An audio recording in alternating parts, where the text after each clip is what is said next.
Season 2, Episode 8. Now, Justin is not with us today.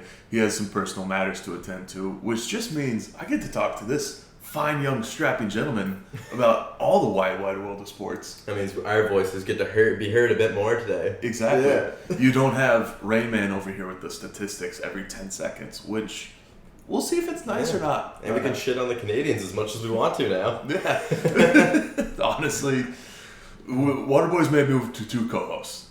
Justin, we love you, but we might miss you. This couch is feeling pretty spacey, nice and I can spread out. Yeah, there we go. Look at all this room I have right now. So, Taylor, Golden State, we were all wrong about Golden State. We thought this was going to 7 games. Turns out, Golden State just decided to wrap it up at 6. Well, and honestly, probably should have looked at the stats on this one as much as we're talking about kind of just around, but they said the 3 out of the 4 championships they've captured were clinched away. They've only taken 1 out of the 4 at home. Yeah. So that's probably would have been a good stat. Good stat for me to know before I said 7 games. Wouldn't you hate to be Golden State fans? You have just a great team, but you never see a championship game at home. Yeah. You get like you said, you get 4 championships, but you get to see 1 trophy raised on your home court. Yes. It's gotta stink. Unless you're a traveling fan for the Golden State Warriors. Yeah, going all the way from San Francisco to Boston. It's a long travel at the end of the year. Little bit. Long travel at the end of the year. But Game 6, what a game. I mean, Boston was with them. Yeah. I don't know about you, but besides the second quarter, I think Boston was with them all the way. Well, that's if you take away the second quarter too. It was a 103-100 final. They only lose by 3. Exactly. But that's if they tie the second quarter. Exactly. Yeah. But I think they probably would have liked a little bit to shut up the Boston fans because that was a text all series is how Boston was being mean to Golden State. Yeah. I think Boston has always kind of been played as a villain. Oh yeah, always. I mean, any league you look at. Any New England sport, to be honest. Patriots, which Justin is not here to defend. Yeah, it's like if you don't cheer for Boston. Yeah, there's no liking or disliking. If you don't cheer for them, you automatically hate them. No one's like, Boston's okay. Everyone's like, either love them if you live in Boston, or you're not from there and you hate them. New slogan for Beantown: Boston, the Philadelphia of Massachusetts. Anyway, yeah. I mean, second quarter, Boston kind of got blown out there by 10 points by Golden State. Yeah. And like I said, if you take that away, it's still a game. It's still a game. And I mean, 13 points isn't even... Yeah. They just couldn't quite claw back enough at any point. It was the turnovers at the end of the day. You and I agree on this. Yeah, I think they said there's 20-some just in that game, I think it was, they said. Yes. Yeah, you can't win a game if you don't keep the ball. Yeah, exactly. It's just as simple as that. Throw some Canadian love out there too. Andrew Wiggins, 18 points in the final game. Yes, God bless my Maple Leaf over here. Yeah. I love you Canucks so much. I love you Canucks so much. We love having. Why do you think I put Kansas City right next to Tim Horton? There we go. You gotta mix it in a little bit there. Exactly. The life of a dual citizen. Life of a dual citizen. But yeah, no, it was a great game for Golden State. You knew as soon as they were pulling away that they were gonna ice it. Honestly, a great series. Yeah, a good series. Yeah. Boston put up a great fight against a team that was slept on early in the year. Yeah. Came back and showed why they're a dominant city. And give it to them too. They iced Jason Tatum in that final game. He has 13 points for their biggest name Boston has. The guy who carried them to the finals, and he only puts up 13 points in a win or go home situation on your home court. Yeah. Jaylen Brown, 34 points, tied Steph Curry. I figured Jason Tatum would be up there with Steph Curry, but... What do you think? He only had 13 points. You throw in another 13 by Jason Tatum, that's still just 26 points, which would be an average night for him. Exactly. And that's the game. Yeah. Just couldn't seem to execute. And if he did, get another 10? Yeah. It's 10 points, to be honest. Yeah. As much respect as you have to drop on Boston's name, seeing what happened there just loops you back around to the thing in the NBA where you got to have that big 3. You can't have the big 2, you can't have the big 1. If you want to win a championship, everyone's teaming up in 3s now. And you got Steph, Draymond, Wiggins now, Jordan Poole apparently now too, and then Clay. Yeah. And the Warriors showed that they did not need KD at all. No. They've kind of been showing that all year, to be honest. Yeah. And KD, great player. You look at his whole career, fantastic, storied career. Yeah. Playing with some great players, too.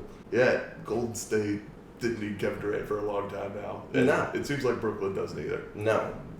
They paired up in Brooklyn Yeah. You didn't see anything out of it. You didn't have Kyrie at all. You didn't have James Harden. You didn't even finish the season there. Yeah. Kevin Durant's honestly, the storyline now is that he needed Golden State to win a ring, but Golden State did not need him to win said ring. Yes. At all, no. Yeah. And as good as he is, it just makes me think that ego side, because that's been the talk the last few years. Kevin Durant's been a lot more public about fights with Michael Rappaport and all these other people. Like, Kevin Durant is just a feisty fella. Yeah.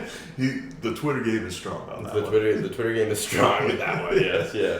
But, storied career for Kevin Durant, but we're not here to talk about KD anyway. Yeah. But congratulations, Golden State. Yeah, congratulations, Golden State. If it means anything to you, you proved the Waterboyz wrong. So. Yeah. Congratulations. 4 ships in 8 seasons, and they're going back to. And Curry was even emotional after this one. He was pictured crying on the court, and he just showed 1 means as much as 4 in his books. Yeah. Yeah, and congrats to Clay. Big injury there. Comes back to win a championship. Yes. Andrew Wiggins picking up his first championship. Yes. As much as you look at the 4 in 8 years, this was a totally different Golden State team than what we're used to seeing. Like, they weren't young by any means. There was no KD. Yeah. And a lot of, low-name guys stepped up to the plate hugely and carried them over Boston, who, once again, is going to need that big 3 by the looks of it to hoist that trophy. Steph Curry, goated. On the Rushmore. He's sitting at the table now, for sure. Yeah. Sitting at the table. Maybe not the Rushmore, but he's sitting at the table. He's got a long way to go. Yeah. No, I shouldn't say that. He's got a long career. Oh, yeah. He's not going anywhere. Yeah. And a lot of it's going to be at Golden State, and he's going to do great things. But another finals race, Colorado and Tampa, just looking comedic at this point. Yeah, that last game there. Yeah. I can't believe Vasilevsky stayed in the net the whole night. Yes. That's... Oof. After that OT. Let's take it to game 1. Yeah. Game 1 proved what I thought this series would be. 100%. A tight game. 100%. Going into OT, and that OT winner by Colorado just kind of set the tempo for this whole series. Yeah, it was a beautiful play not only, but it was nice to see Burakovsky score like that, because it wasn't like it was a McKinnon or Landeskog or McCarry winning it. Who you expect to who you would expect big to be. goals. Yeah, because they hadn't scored in the second or third period. No. It was 3-0, 3... Well, I don't know about 3-0. It might have been it was 2-1. 2-1. Yeah. It was 2-1, 3-1, and then 3-2, 3-3, and then through the third period into overtime. Yeah.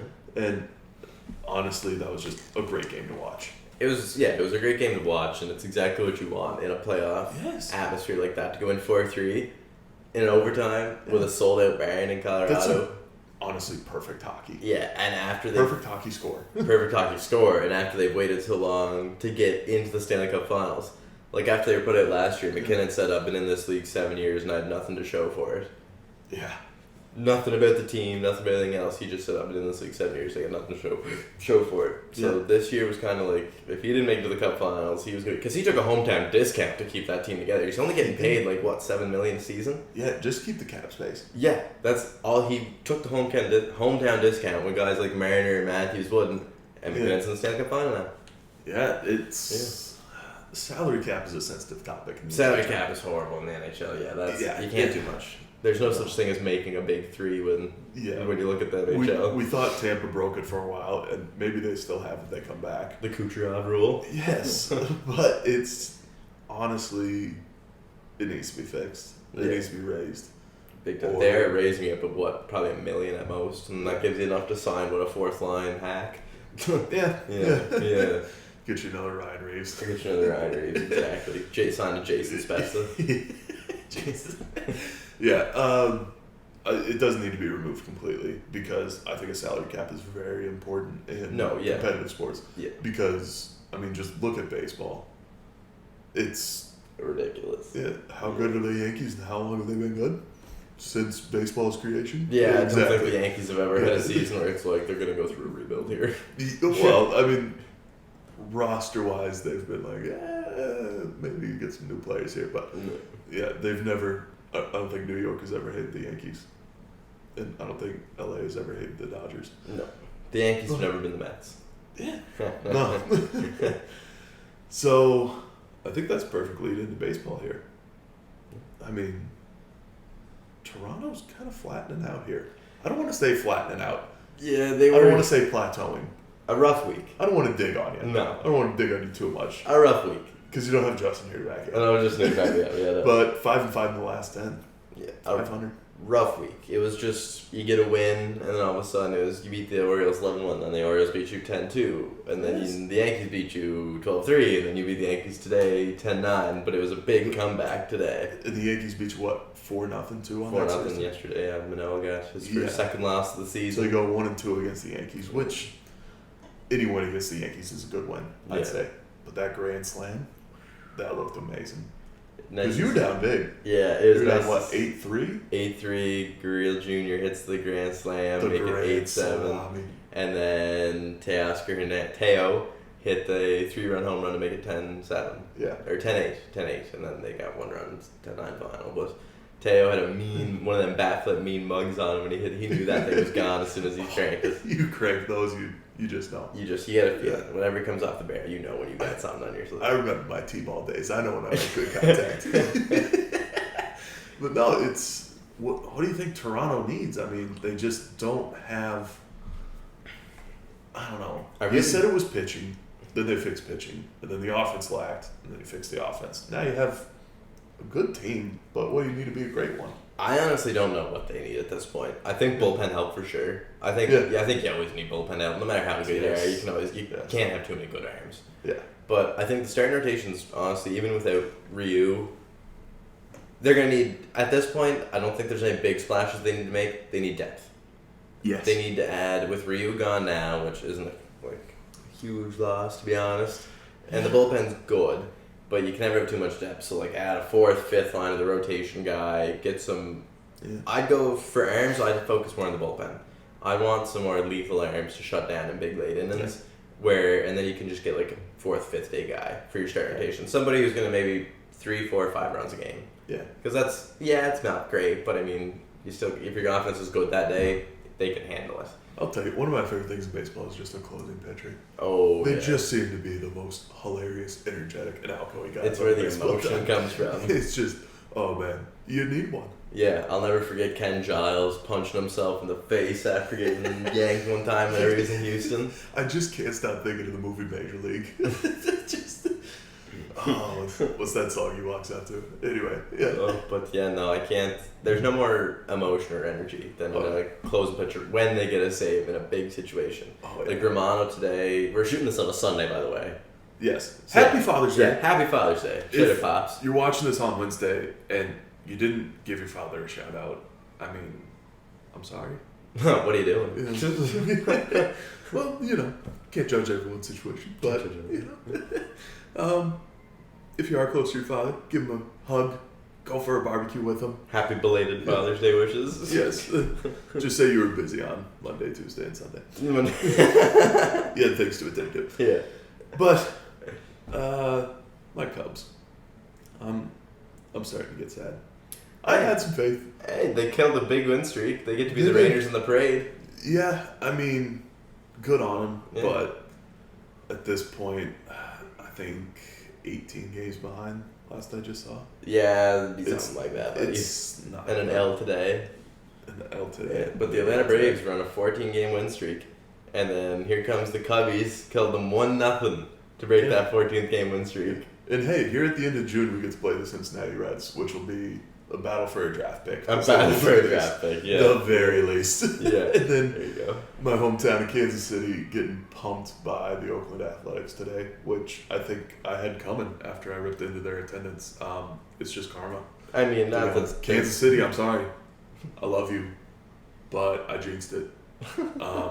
We're not great at baseball, as you know, but to be beat by the Oakland Athletics 4-0 last we checked. It's in the 8th inning right now. I'm teary-eyed. Terrible. What are we doing? All those, how are we getting pumped by? Those 2,000 fans in the stands in Oakland right now are pretty happy though. Yes, I'm sure they are. With their probably $20 tickets at this point to get into the game. I don't know if it's home or away, but I'm sure they're just throwing tickets out of helicopters over. Yeah, it's like, please come see us play, man. we're done with Golden State. Can you come to a game now? Basketball's over. You want to come say hi? Football left. Basketball's over. Like, bring the family. Something. We'll pay you to eat our nachos. They gotta start doing those loony dog days. Come get a foot-long glizzy for $1. Ooh, yeah. Might fly out to Oakland. I'll tell you, speaking of glizzies, I was in St. John this weekend. Not St. John, sorry. Fredericton. Yeah. For a rugby overnight exhibition game. And I think I had one of the best commercial dogs in the Maritimes. Oh, yeah? It is at a place called Rocket Burger. Sounds good. Outside of this bar in Fredericton. Sounds old-timey. It's not old-timey. It's pretty new. Oh, yeah? And, you know, I got the whiff of the grease from the grill standing in line to get to the Irish bar there in Fredericton that I can't remember the name of. But let me tell you, I went in there just starved from the game. And I said, I'm going to get a big hefty burger. And once I saw Rocket Dog on the menu with a toasted bun and the grills, and the dog's on the grill. So you get fresh all around. I just lost all love for a burger in that moment. And they had the rocket sauce, which was like donair mixed with Jesus. Oh, man. Yeah, PEI. We need to step our commercial dog game up. Yeah. Yeah, because right now, Wiener Wagon is the only one that can compete. Wiener Wagon with the, what was it, 8.2? 8 point something. Yeah, pretty close to that. Where did you throw your dog up last night? Oh, if you can remember the taste and the moment. It was a great snap on the dog. And like little pepper to the dog too. Yeah. And so a little shake butter toasted bun. Ooh. Yes. So you mess around. Yes. So I got 2 for like $6.50. Oh. And they lasted about 2 minutes. Man, I'd throw it up an easy 8.7. Yeah. Ooh. Yeah. They're walking away with a high score. They're walking away with a high score. Yes. That's the place. So if you're in Fredericton, that's the place to go for your midnight munchies. That's the place to go for your midnight munchies. Yeah. Well, Taylor. Yeah. I think it is time to turn it over to our great guest today. Who do we got there? I'm pumped for it. His name's Brett Butler. Brett Butler. He's the new head coach of men's volleyball at Holland College here on the island. And he's also used to be the voice of Holland College basketball and volleyball over the broadcast. So we got another broadcaster coming up. We got a Holland College alum. He is. He's a former journalism student at Holland College. Well, there we go. I'm walking in his footsteps. And this would be a fun one. This is going to be a fun one for sure. He is a vibrant personality, and we're sending him to you right now. And we're back. Now, Justin joined us. Taylor, on the other hand, he's in New Brunswick. He's enjoying himself. Yeah, watching the Men Cup there. So he'll be back next week. Justin's here for this episode, for the interview portion.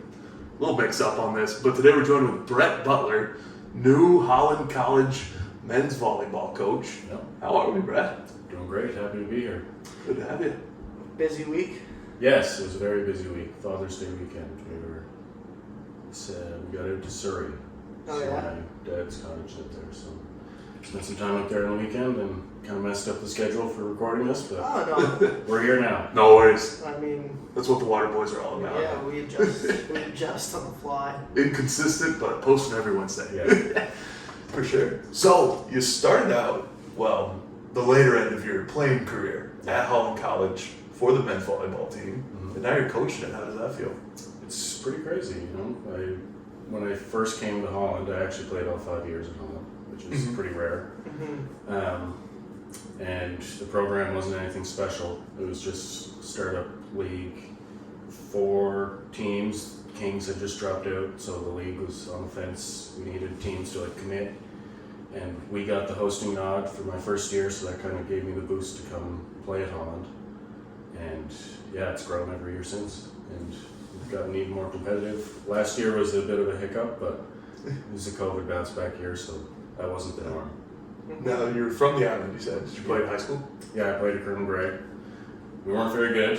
Never made it to provincials, but we tried hard. There was a bunch of basketball players just playing volleyball to get in shape for basketball, essentially. Yeah. And so your 5 years at Holland College, walk us through years 1 through 5. How was that for you? Well, I was just saying before we started that I was a terrible student my first 3 years. So I was in business, played, I was like a fringe starter, didn't really commit myself to the team or myself like as an athlete, so I wasn't going to workouts. I was not a great teammate. And over the years I sort of matured and realized that just going to practice isn't enough, and you got to put the time in the classroom, because I wasn't doing that my first 3 years, and I was lucky to be captain my third year after my first 2 years kind of floating around in the ether. Didn't really know my role in the team, but then I stepped into a leadership role. We had 3 third-year players that year, and we ended up winning ACAs for the first time in school history. We went to nationals in Ontario. It was a really good experience. And the fourth year, we were the favorite going into ACAs. We were 13-2 that season, like cruising through the season. Should have easily won, but Stu upset us in their gym. So then the year 5, we were kind of roles reversed with Stu and I. So they were the favorite, 13-2 coming into the finals. We were third place, playing spoiler, hosting, and we got hot at the right time and beat them in the final. Went to nationals as an 8-7 regular season team. Got crushed out there, but that's all right. We achieved our goal of representing the conference. So before we move any further, because I'll probably forget it later, you mentioned your first year, your first 3 years, you say you were a bad student. Yeah. Now, and you didn't devote yourself to the team, you weren't great in workouts. Now that you're the head coach, it's kind of your job now to make sure like your players or student athletes are doing both. What will be the message then? Essentially, don't do what I did, because I wasted 3 years that I could have been as good as I was my 5th year in my 2nd year if I had applied myself like I did in my 4th and 5th year. And I kind of know all the excuses because I went through all of them for missing workouts, so I feel like I have an upper hand on the players coming in. You got the mental game on them. Right? Yeah. They show up. Yeah. Oh, my car died. Right. You don't even have a car. Send a message at like 7:15. Workout starts at 7. So. Yeah. So, I want to dive into your commentating. Yeah. So, can you just explain a little bit about how you got into it in the first place? Yeah, for sure. I'm a huge wrestling fan, so very inspired by Jim Ross calls. Okay. Yeah. And so, growing up, my friend and I, Jeff Morrison, would do the minor officiating, like shot clock, game clock for basketball games. Yeah. This is before Holland had their gym, so this is out of Colonel Gray High School. Pretty rinky-dink back in the day. And we were like grade 9 and just like going back and forth at the table pretending we're commentators. Yeah. So then we grow up, go through high school doing the clock, get to college age and doing it again, but we actually get to be live on the air. So we had lots of practice and we just imitate our favorite calls like Mike Breen, Gus Johnson, those kind of guys, and just have fun with it, try and make each other laugh, essentially. Yeah. You do it for basketball too, don't you? Yeah. Basketball and volleyball usually are the only ones. I've announced substitutions for soccer at nationals once, but other than that, volleyball and basketball.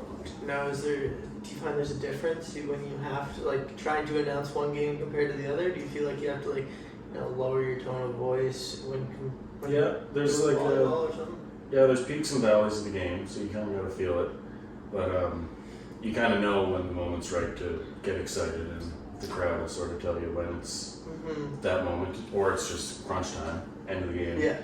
But volleyball, you get a little break in between, so it's a little easier for commentator versus like color versus play-by-play. Basketball, you kind of have to work it in as they're dribbling the ball up, but in volleyball, you can do color after each point, and then play-by-play is uninterrupted. Yeah. So I want to ask, like, is there a moment where in volleyball you feel like you can do like a bang moment, like in basketball? Yeah. So. Is there any moment that you had that you did that? Well, there was one moment at Nationals that was this past year when women's hosted. MSU was playing. They had a really tough draw. I think they were playing like Red Deer or VIU or something. Yeah. And the girl's okay, so it's fine for me to talk about it now. I think she was playing defense down the line. Not used to this like 6'4" girl swinging down the line. Used to playing like Mount A, Kings, like those types of schools. We don't have those types of athletes where they're at the next level here. And this 6'4" girl just rips one down the line, catches her right in the forehead, and knocks her out for a few points. But that's when I would have wanted to be like, holy crap, like, did you see that? Yeah. Colorado getting a six-pack and just smoked her. Yeah, I remember seeing that, and I didn't know what to say from the PA standpoint, because I'm there for the fans at the arena. You're there for fans all over the country. Yeah. My job's a little less stressful, so I'm like, oh, let's hear it from Madison, everyone. We just kind of like, oh, I hope she's okay. Yeah. We'll let you know when we know more, but you can't really speculate, because it's like, if she has concussion, you don't want to say she doesn't, and then people are wondering why she's not in the game. Yeah. So that was one of the more stressful, kind of, what do I say here? But what about just an absolute favorite thing that sticks out in your mind call?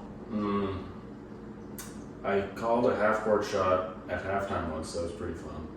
But in volleyball, I'm trying to think, there was a match that went to like crazy extra points. Holland versus Mount A a few years ago went to like 40 points with just like reversing back and forth, win by two kind of scenario. And it seemed like every play, I was trying to get louder and louder each play, and no one was winning. So it's like you get to the point where you cap out on energy. But that was really fun. It was like you don't often get to be that go on the commentary, point after point. I know you just accepted your new role as a head coach, but is commentating something like you want to go back into eventually sometime in your life? Definitely open to it. It's like some of the most fun I've had in my life is calling like high level pressure games, like pretending to be Mike Breen or Jim Ross or something. Like, it's amazing. I do it when I'm sitting in the stands anyway, so just getting paid for it's gravy. But you could become your own Brett Butler. That's true. Yeah. Some kids someday might want to be making Brett Butler calls on the side of basketball games at Colonel Gray. So how did the opportunity for head coach come up? I've always been close with Albert, so, well, I wasn't close when I was a bad student. He didn't really like me back then. But as I matured and became more committed, we both sort of started to respect each other a little more.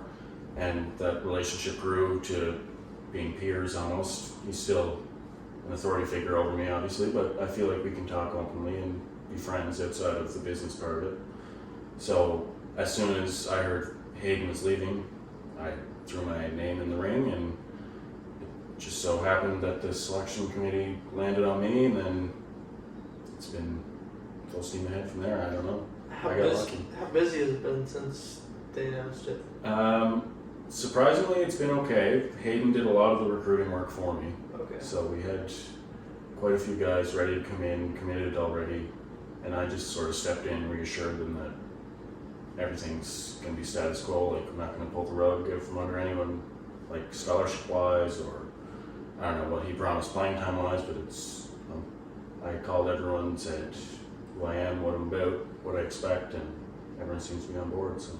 Did you get a chance to do that before they announced it or after?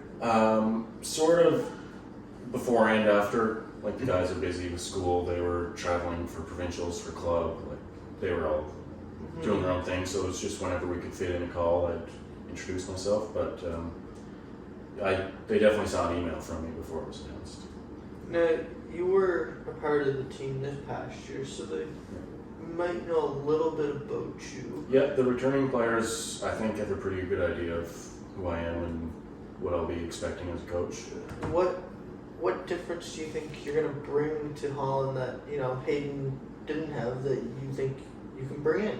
Yeah, Hayden's a good young coach. He's got a lot more experience than I do, and most of his experience coaching is on the women's side. So I don't know how different those two are to coach, but I know all of my experience is on the men's side. So I feel like I'll be able to know specifically this league, St. Thomas, UMBSJ, and St. Anne. I've been around those teams for the last 7 years, so I have a pretty good idea who they are, who they like recruit from, where their players are coming from, and I have all the relationships around the referees, the sport administrators, those types of people. So I feel like I'm a bit of a leg up relationship-wise in the league. I wouldn't consider myself an advanced coach yet. I'm just gonna learn on the fly. Yeah. But yeah, relationships and experience in the league, I guess, would be like. Now, speaking of referees, Joe Ryan, his son Dominic Ryan. Yeah.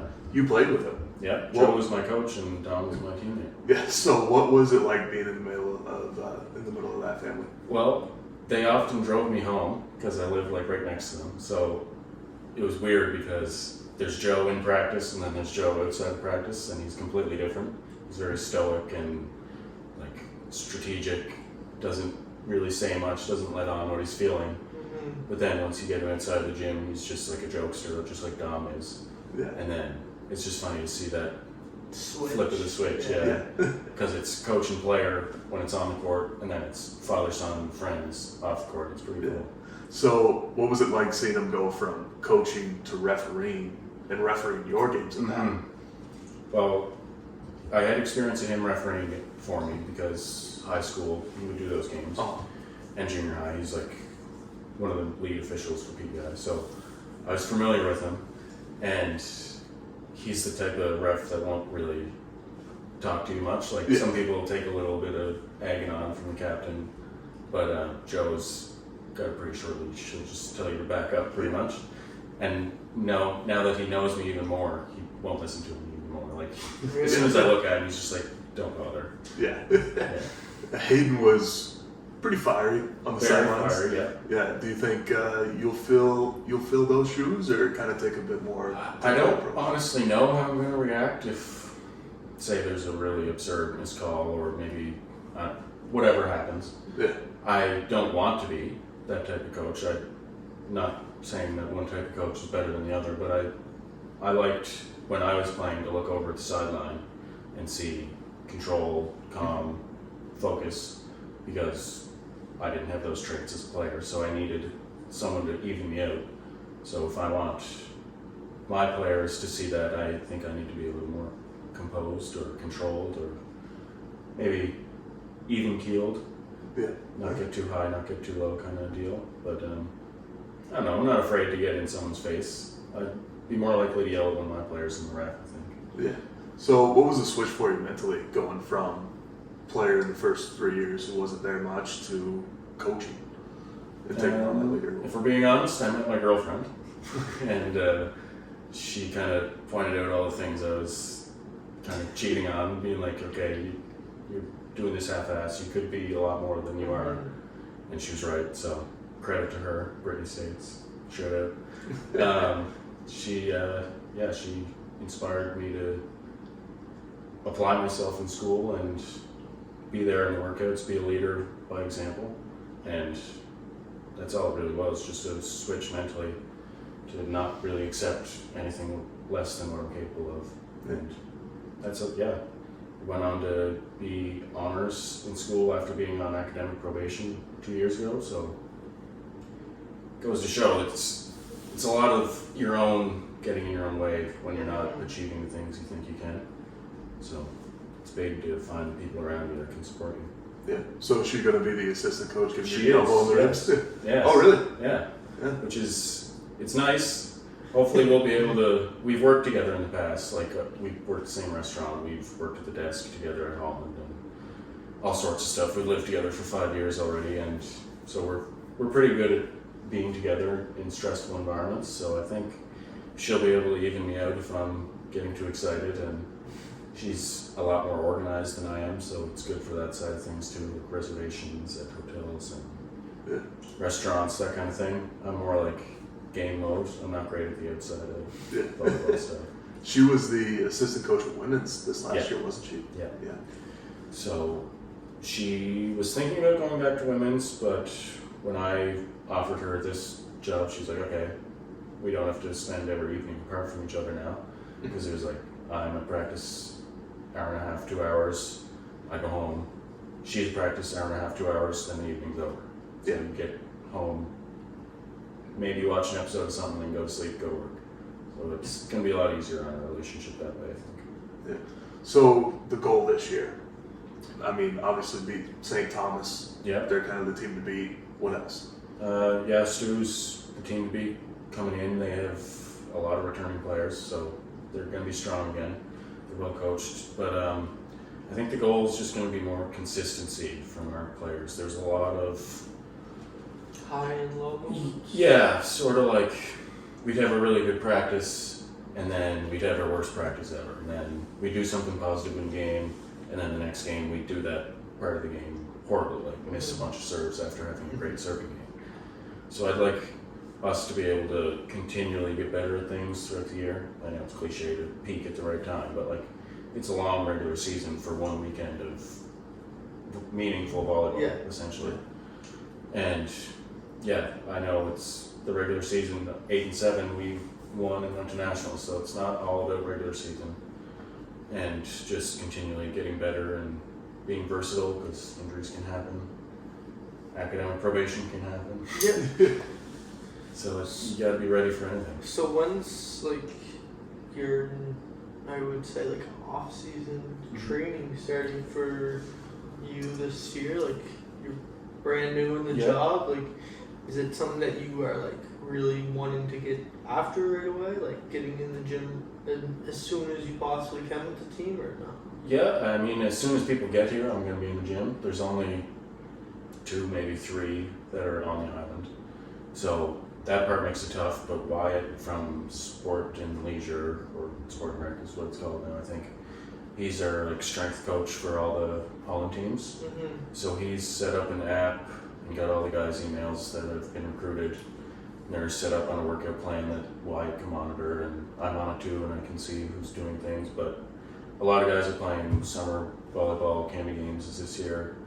I got one guy who's playing like provincial ultimate frisbee or something. So as long as they're staying active, keeping out of trouble, like being good with their body, like don't come out of shape. Obviously, don't come here with no legs underneath you, a bad shoulder, like a cast on your arm or something. Like I expect you to be here ready to play on the first day.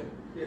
And I feel like we've provided the opportunity with the workout program for you to not be shell-shocked coming in and be like, okay, this is what college is like. We're kind of ramping it up through this off season. Yeah. And we got a lot of youth, so we're gonna have to adjust to college athletics pretty quick. Yeah. Who of the youth and returning players, give us the top 3 for this next year that you're looking forward to seeing? Okay. Returning, Luke Hyde. He was our go-to hitter last year. He's from Ontario. He's playing Canada Games Beach actually this year. So he's staying active with that. He's getting a lot of training in, and he's a gym rat, so I don't have to worry about him. He's going to be a big contributor for us. We have a guy from Georgian College in the OCAA, Ontario. He's a 4th year. Hayden actually played with him when Hayden played at Georgian. So that was a big get for us. He's a 6'4", 6'5"-ish right side. So he'll be specializing in trying to slow down opposing teams' powers, which is, Stu has some good powers, so that'll be a challenge, but I think we're up to it.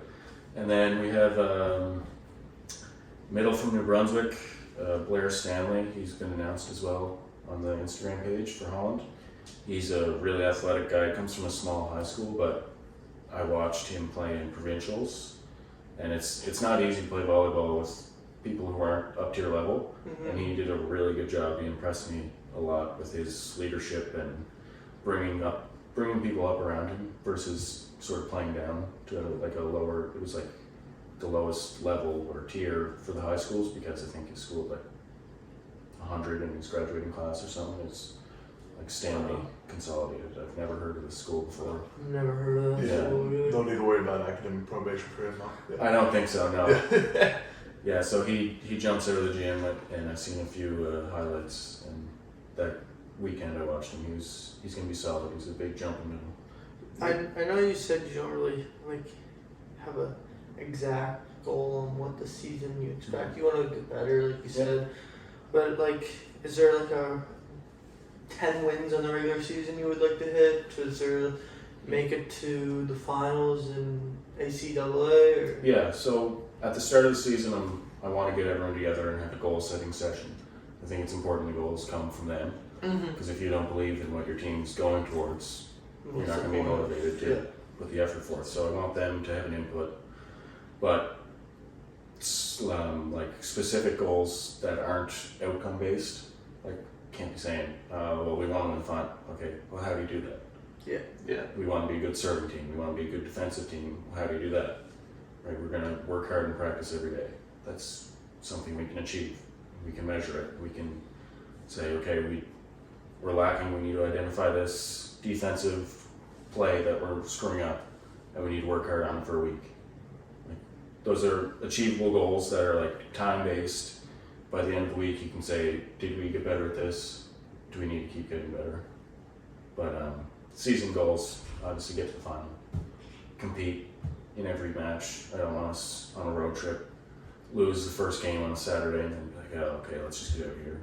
We just want to go home. That's unacceptable to me. So compete every point we're on the floor, get to the final, win the final, but those aren't the actual goals for the team. So we're going to set specific internal goals, long-term, short-term, but the ultimate goal is representing the ACA Nationals. Now, those positive goals are great, but I think the salt to pepper on that is what you can do better from a season like last year. So, to add to Grant's thing, to get better, but also from an assistant coach to now the head coach. Yeah. So you were on the sidelines there, and you could see very well what was lacking. So, what do you think this year?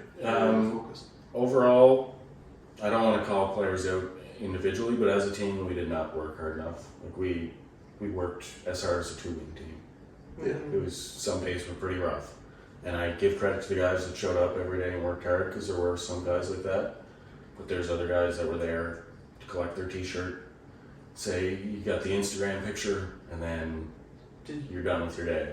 Did you feel like you couldn't really say anything as the assistant coach at that point in time? Not necessarily. I don't want to be the guy who's overstepping my boundaries. Yeah, exactly. So I wanted Hayden to ask me to say something. I was always comfortable to say something, and occasionally I would just blurt out in the middle of a drill, we need to be better, clean it up.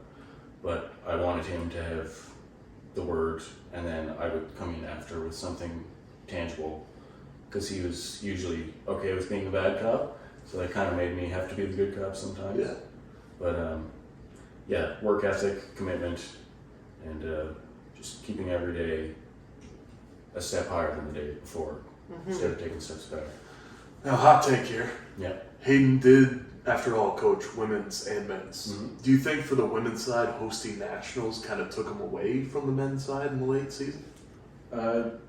It's possible. I mean, it's easy to look at nationals ahead of your season and say, okay, we're guaranteed to spot, we're guaranteed to be playing, versus a team that's got a ragtag group of players, to be honest.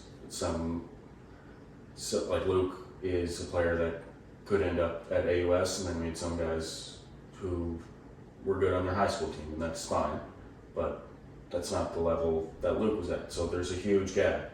Yeah. And now Hayden might have shifted his attention to women's. I didn't think he consciously made that choice, but I think it's easy to put more attention on the team that's succeeding, or maybe lead your resources that way. Either way, coaching, being the head coach of both teams. Oh, it was a tough gig. Yeah. It's got to be stressful. For sure. Yeah. You get two of them. Yeah. I don't want to talk down to Hayden at all. No. We've had him on the show once, and Sam Gerber on twice, so, we're big supporters of college volleyball. For sure. Yeah. So, going into next year, what are you going to do to stay focused? Not only just like the team, I would say. I think you mean like just yourself as well, like staying focused in the season. Mm-hmm. I think a lot of that will come down to like short-term goals, having like weekly check-ins, monthly check-ins after each game, identifying like I know I'm going to mess some stuff up. I'm going to miss a timeout that should have been called, or I'm going to make a sub that maybe I shouldn't make. And I think as long as I can self-reflect and I can get my players to self-reflect,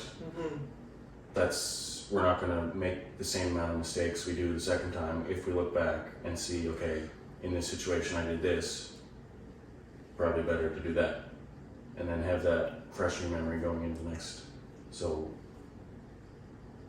after each interval of the season, like week, game, month, checking in, making sure everyone's on the same page, and not letting things get too long. Like in December, it's kind of like, okay, we got a couple games left and a month off. We can kind of take the foot off the gas, but it's important because that break does affect a lot of things to keep pushing through that break, because that usually is where the teams separate in the standings. I think lastly, before we let you go, we'd like to ask you one more thing. I think this year probably going to be the first year in 2 or 3 years that we're hoping that there won't be ever a break again, a long break. Personally, do you think that will help your volleyball players, or do you think they were better when they came off the break last year? Like the extended break, I guess the Christmas break. Both, if I can say that. Like they definitely did benefit from having that break because we didn't have a lot of numbers. So each practice, each person's getting a lot of jumps, like more wear and tear in their body, more reps. So I think we're going to have the numbers this year where we can have players take no jump practices or just do a full defensive, nobody in the gym jumps. So in that sense, a break really helps them out. It doesn't help them as a team come together and stay gelled and stay as a unit going towards one goal. But sort of load management, it helped. But I think we're young enough. We got a lot of youth. And if I do my job correctly and keep them healthy, prevent injuries as much as possible, I think no break is a big advantage, keeping the flow of the season going. And having a date to look forward to instead of, okay, it might be March 25th. Might not play. Might be, yeah, you might lose it. There was a scare, we might not get the second half. Yeah. So. Yeah. Well, I can say this with all that self-reflecting, that locker room sounds so fun to be in. Justin, tell the folks where to find us. You can find us on, you've already found us here at YouTube, the Waterboyz podcast, but Spotify and Apple Podcasts, it's also there if you want to listen to it audio version only. We have our Instagram, Twitter, and Facebook, Waterboyz Official Podcast, Waterboyz Pod on Twitter, and Waterboyz Podcast on Facebook. And then we also have the lovely sport coverage Waterboyz_media account on Instagram, where we're covering local island sports. Grant, do your job. Sounds good.